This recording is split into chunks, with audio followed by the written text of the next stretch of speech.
Basically یہ جماعت جو ہے وہ حضرت سیدہ عائشہ صدیقہ رضی اللہ تعالی عنہا کی ہے، جو کہتی ہے کہ اللہ تبارک و تعالیٰ کا دیدار ممکن نہیں ہے، دنیا میں کسی کو اللہ کا دیدار نہیں ہو سکتا۔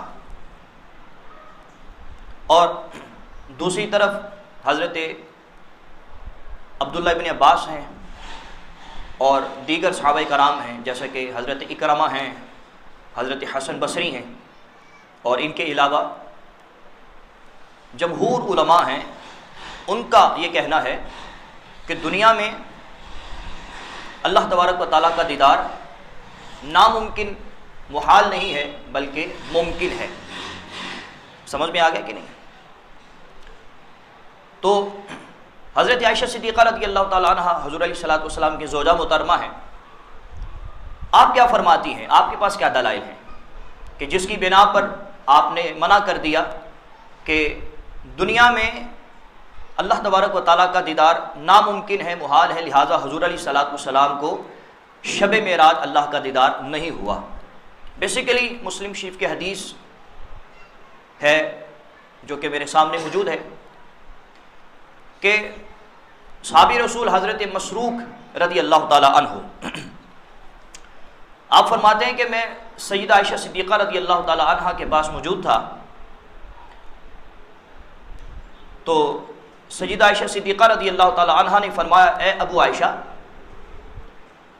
جو شخص تین چیزوں کی نسبت سرکار دو عالم صلی اللہ تعالی علیہ وآلہ وسلم کی جانب کرتا ہے، وہ شخص اللہ پر بہتان باندھتا ہے، مطلب کہ اللہ پر جھوٹ باندھتا ہے۔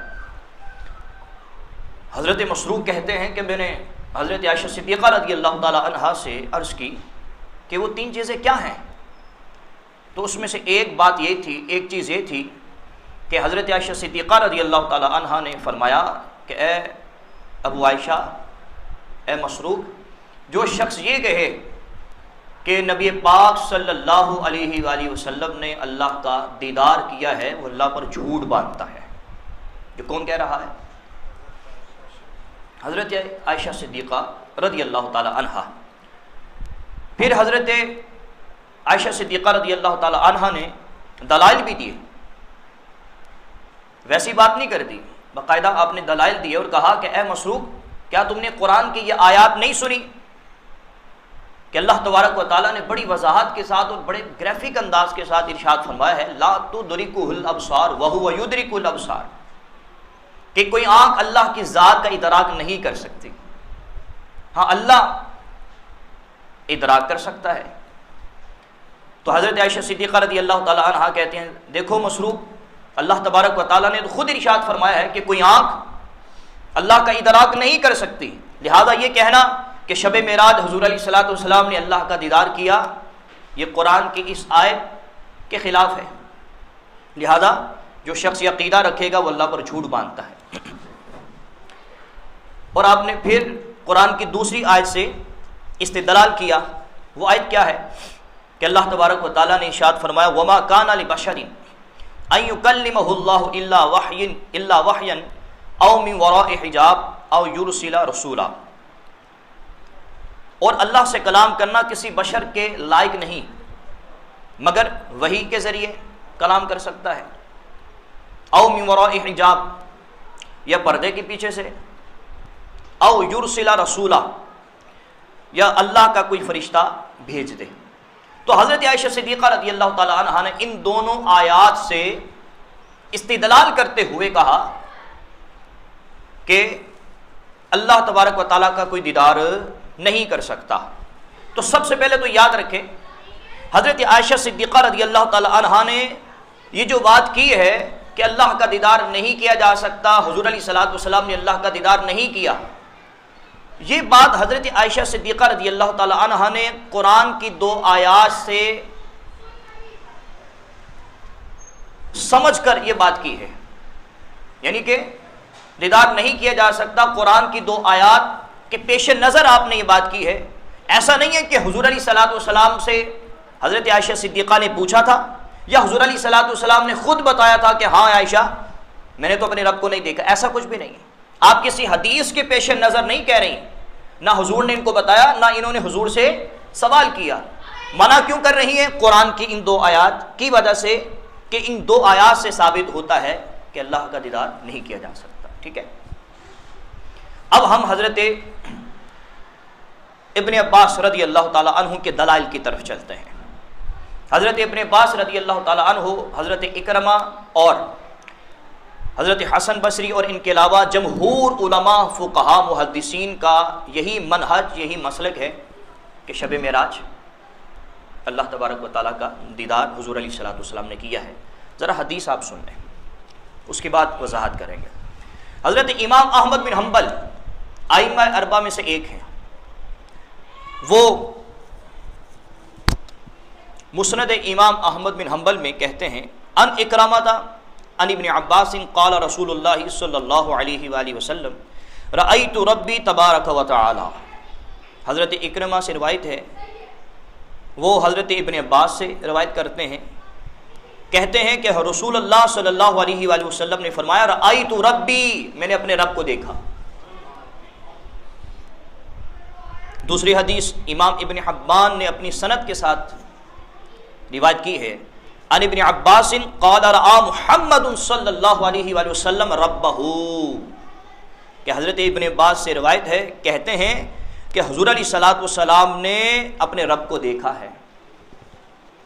امام حاکم المستدرک کے اندر کیا کہتے ہیں ذرا سنیں. ان ابن عباس رضی اللہ تعالی عنہما قال اتعجبون ان يكون الخلة لإبراہیم والکلام لموسیٰ والرؤیۃ لمحمد صلی اللہ علیہ وآلہ وسلم ھذا حدیث صحیح علی شرط البخاری.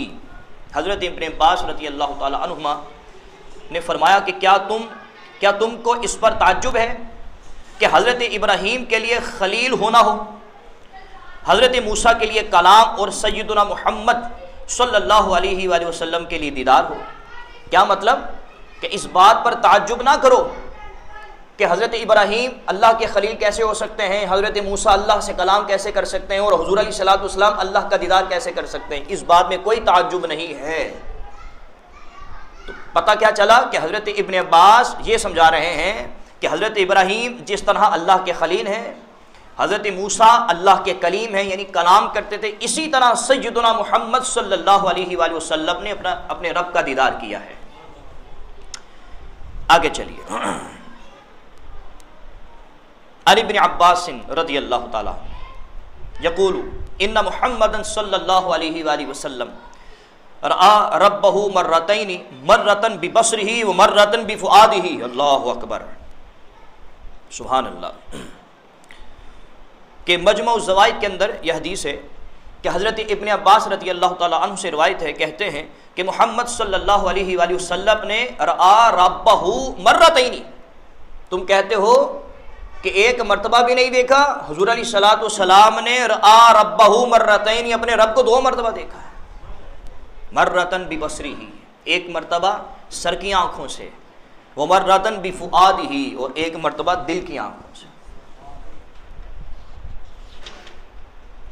اور بھی احادیث آپ کو سنا سکتا ہوں. اب آپ اسی وقت بات تو یہ ہے، اگر حضور علیہ الصلوۃ والسلام نے اللہ کا دیدار نہ کیا ہوتا، یا دنیا میں اللہ تبارک و تعالیٰ کا دیدار ناممکن ہوتا، تو صحابی رسول حضرت ابن عباس، حضرت اکرمہ اور حضرت حسن بصری کس طرح کہہ سکتے تھے کہ حضور علیہ الصلوۃ والسلام نے رب کا دیدار کیا ہے؟ اگر مجھے اور آپ کو معلوم ہے کہ جو شخص حضور علیہ الصلوۃ والسلام کی جانب کسی جھوٹی چیز کی نسبت کرے اس کا ٹھکانہ جہنم ہوتا ہے. ایسا ہی ہے نا کہ حضور علیہ الصلوۃ والسلام نے فرمایا من کذب علی متعمدا فلیتبوأ مقعدہ من النار، کہ جو شخص میری طرف کسی جھوٹی بات کی نسبت کرتا ہے تو بس وہ اپنا ٹھکانہ جہنم بنا لے. اگر مجھے اور آپ کو پتہ ہے کہ ہم کسی جھوٹی بات کی نسبت حضور علیہ الصلوۃ والسلام کی طرف نہیں کر سکتے، تو کیا صحابی رسول حضرت ابن عباس کو نہیں معلوم تھا؟ یہ تو وہ ہیں جنہوں نے سفر و حضر حضور علیہ الصلوۃ والسلام کے ساتھ گزارا ہے، صحابی رسول ہیں. کیا صحابہ کرام سے یہ امید کی جا سکتی ہے کہ وہ حضور کی جانب ایسی بات کی نسبت کریں جو حضور میں نہ پائی جاتی ہو؟ تو حضرت ابن عباس نے کیسے کہہ دیا رأى محمد ربہ، کہ محمد نے اپنا رب کا دیدار کیا؟ مطلب یہ ہے کہ انہوں نے حضور سے سنا ہے تو کہا ہے نا. اپنی طرف سے تو نہیں کہہ سکتے نا، صحابی ہیں، اور کوئی مسلمان صحابہ کرام کے حوالے سے یہ عقیدہ بھی نہیں رکھ سکتا، اور صحابہ کرام سے یہ امید بھی نہیں کی جا سکتی کہ وہ جھوٹی بات کی نسبت کر دیں گے۔ حضرت ابن عباس نے کہا ہے، دیگر صحابہ کرام نے کہا ہے کہ حضور علیہ الصلوۃ والسلام نے شب معراج اللہ کا دیدار کیا ہے، تو اس کا مطلب کیا ہے؟ انہوں نے حضور علیہ الصلوۃ والسلام سے سنا ہوگا، اسی وجہ سے کہا ہے نا، کیونکہ یہ بات ظنی نہیں ہے کہ انسان اپنے گمان سے کہتے ہیں ہاں حضور نے دیدار کیا ہوگا، نہیں، یہ ظنی بات نہیں ہے۔ صحابہ کرام نے کہا اس کا مطلب انہوں نے حضور علیہ الصلوۃ والسلام سے سنا، حضور علیہ الصلوۃ والسلام نے ان کو بتایا کہ ہاں شب معراج میں نے اپنے رب کا دیدار کیا ہے، ٹھیک ہے، یہ احادیث میں نے آپ کو بتا دی۔ اسی وجہ سے امام جلال الدین سیوطی شافعی رحمۃ اللہ تعالیٰ علیہ، جن کے حوالے سے میرے امام، میرے پیر و مرشد اعلیٰ حضرت امام اہل سنت نے فتاوی رضویہ کے اندر ذکر کیا، اعلیٰ حضرت امام اہل سنت فرماتے ہیں امام جلال الدین سیوطی شافعی رحمۃ اللہ تعالیٰ علیہ کوئی عام امام نہیں تھے، آپ کو 70 سے زائد مرتبہ حضور کی زیارت ہوئی ہے، 70 سے زائد مرتبہ۔ امام کیا فرماتے ہیں ذرا سنیں، امام نے فرمایا کہ حضرت عائشہ صدیقہ رضی اللہ تعالی عنہا یہ کہتی ہیں کہ شب معراج حضور علیہ الصلوۃ والسلام کو رب کا دیدار نہیں ہوا، دنیا میں اللہ کا دیدار ناممکن ہے۔ کہتے ہیں کہ حضرت عائشہ صدیقہ نے حضور سے سنا نہیں تھا، نہ حضور نے بتایا تھا، وہ تو قرآن کی 2 آیات سے استدلال کر رہی ہیں اس کا، اور ان 2 آیات کا جواب انشاءاللہ میں دیتا ہوں۔ انہوں نے صرف استدلال کیا ہے، اور جہاں تک حضرت ابن عباس، حضرت اکرمہ اور حضرت حسن بصری کی بات ہے، تو انہوں نے تو کہا ہے کہ حضور نے اللہ کا دیدار کیا ہے، تو یہ لوگ اپنی طرف سے تھوڑا کہہ سکتے ہیں۔ حضور علیہ الصلوۃ والسلام نے ان کو بتایا ہے، یا انہوں نے حضور سے پوچھا اور پھر حضور نے بتایا ہے، تو پتہ چلا کہ حضور علیہ الصلوۃ والسلام کی جانب صحابہ کرام کسی غلط بات کی نسبت نہیں کر سکتے ہیں۔ اسی وجہ سے صاحب تحریر نے بھی یہی کہا، امام جلال الدین سیوطی شافعی رحمۃ اللہ تعالیٰ علیہ بھی یہی فرما رہے ہیں، امام زرقانی رحمۃ اللہ تعالیٰ علیہ بھی فرما رہے ہیں، اور امت کے چوٹی کے علماء، محدثین، فقہا یہی فرماتے ہیں کہ حضور علیہ الصلوۃ والسلام کو رب کا دیدار ہوا ہے۔ اب ہم حضرت عائشہ صدیقہ رضی اللہ تعالی عنہا کہ ان اعتراضات اور ان استدلال کی طرف چلتے ہیں، اعتراض نہیں استدلال کی طرف چلتے ہیں کہ حضرت عائشہ صدیقہ رضی اللہ تعالی عنہا نے کیا کہا تھا، لا تدرکہ الابصار وہو یدرک الابصار، کوئی بصر، کوئی آنکھ اللہ کی ذات کا ادراک نہیں کر سکتی، ہاں اللہ سب کا ادراک کر سکتا ہے۔ تو یاد رکھیں ہم دیدار کے قائل ہیں، ہم دیدار کے قائل ہیں، ادراک کے قائل نہیں ہیں۔ یہ آپ کو سمجھانا پڑے گا کہ ادراک اور دیدار میں کیا فرق ہوتا ہے۔ دیدار کہتے ہیں اللہ کا دیدار، دیدار کہتے ہیں دیکھنے کو، زیارت کو۔ ادراک کا مطلب ہوتا ہے پوری ذات کا احاطہ کر لینا۔ ہم نے کب کہا کہ اللہ کہ حضور علیہ الصلوۃ والسلام نے اللہ کی پوری ذات کا ادراک کیا تھا؟ ہم نے تو یہ کہا ہی نہیں، ہم تو یہ کہہ رہے ہیں حضور علیہ الصلوۃ والسلام نے اللہ کا دیدار کیا تھا۔ ادراک اور دیدار میں کیا ہوتا ہے فرق؟ ادراک کا مطلب کیا ہے؟ پوری ذات کو گھیرے میں لے لینا، پوری ذات کا احاطہ کرنا، اور یہ تو ہمارا بھی عقیدہ ہے کہ اللہ کی ذات کا ادراک نہیں کیا جا سکتا، اللہ کی پوری ذات کا احاطہ کوئی نہیں کر سکتا۔ جہاں تک دیدار کی بات ہے، حضور نے ادراک نہیں کیا، حضور نے تو دیدار کیا ہے، ٹھیک ہے۔ حضرت عائشہ صدیقہ رضی اللہ تعالی عنہا نے ادراک کی بات کی ہے، اور ہم تو دیدار کے قائل ہیں نہ کہ ادراک کے قائل ہیں۔ دیدار اور ادراک میں فرق ہوتا ہے۔ اور دوسری آیت مبارکہ کون سی پیش کی کہ اللہ تبارک و تعالیٰ ارشاد فرماتا ہے وَمَا كَانَ لِبَشَرٍ، کہ کسی بشر کے لائق نہیں ہے کہ وہ اللہ سے کلام کر سکے۔ ہاں وحی کے ذریعے کلام کر سکتا ہے، یا پردے کے پیچھے سے کلام کر سکتا ہے، یا کوئی فرشتے کے ذریعے کلام کر سکتا ہے۔ اب دیکھیں یہاں پر کلام کی نفی ہے، اللہ سے کلام کی نفی ہے۔ ہم کلام کی بات کر رہے ہیں یا ہم دیدار کی بات کر رہے ہیں؟ بتائیے، ہم تو دیدار کی بات کر رہے ہیں، ہم تو کلام کی بات ہی نہیں کر رہے ہیں۔ تو لہذا بات ہم دیدار کی کر رہے ہیں، اور حضرت عائشہ صدیقہ رضی اللہ تعالیٰ عنہا کلام کی بات کر رہی ہیں۔ ہمارا تو یہ مقصد ہی نہیں ہے نا۔ اب اس آیت مبارکہ میں کلام کی نفی ہے، دیدار کی نفی نہیں ہے، کیونکہ کلام کچھ اور ہوتا ہے، دیدار کچھ اور ہوتا ہے۔ اب رہا یہ سوال کہ کیا اللہ کے کلام کے بغیر دیدار ہو سکتا ہے، کہ اللہ کا دیدار ہو لیکن کلام نہ ہو؟ تو اس حوالے سے علماء خاموش ہیں، اس لیے کہ قرآن نے اس حوالے سے کچھ نہیں کہا، قرآن نے اس حوالے سے کچھ نہیں کہا۔ تو علماء اسلام نے حضرت عائشہ صدیقہ رضی اللہ تعالی عنہا کہ ان دونوں دلیلوں کا جواب دیا ہے، اور علماء اہل سنت کا کیا کہنا ہے کہ ہم دیدار کے قائل ہیں، ادراک کے قائل نہیں ہیں۔ اور دوسری میں آپ کو دلیل دینا چاہتا ہوں، قرآن مجید فرقان حمید میں حضرت موسیٰ علیہ السلام کا واقعہ ہے۔ آپ تمام حضرات جانتے ہیں کہ حضرت موسیٰ علیہ السلام کوہ طور پر گئے، کہا یا اللہ میں تیرے ساتھ کلام کرتا ہوں، تیرے کلام میں اتنا مزہ ہے تو تیرے دیدار میں کتنا مزہ ہوگا، ربی ارنی، یا اللہ میں تیرا دیدار کرنا چاہتا ہوں۔ حضرت موسیٰ نے کہا نا یا اللہ میں تیرا دیدار کرنا چاہتا ہوں، اللہ نے فرمایا لن ترانی یا موسیٰ، تو میرا دیدار نہیں کر سکتا۔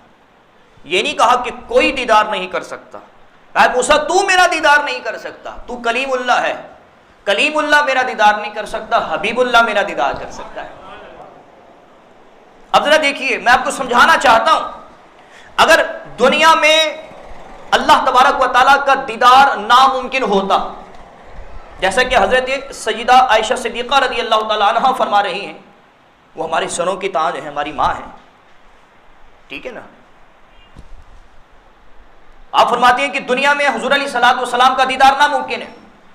اگر دنیا میں ناممکن ہوتا، محال ہوتا، تو مجھے بتائیے کہ محال کے حوالے سے عقیدہ رکھنا یہ تو گمراہیت ہے، ایک چیز نہیں ہو سکتی، اور انسان اس کا عقیدہ رکھے نا تو وہ گمراہ ہوتا ہے۔ اور حضرت موسیٰ علیہ السلام نے کیا کہا، یا اللہ میں تیرا دیدار کرنا چاہتا ہوں۔ حضرت موسیٰ کا یہ کہنا کہ یا اللہ میں تیرا دیدار کرنا چاہتا ہوں، اس کا مطلب یہ ہے کہ حضرت موسیٰ کا عقیدہ تھا کہ دنیا میں اللہ کا دیدار ہو سکتا ہے، جی اللہ ان کا عقیدہ تھا، اسی وجہ سے کہا نا یا اللہ میں تیرا دیدار کرنا چاہتا ہوں، رب ارنی،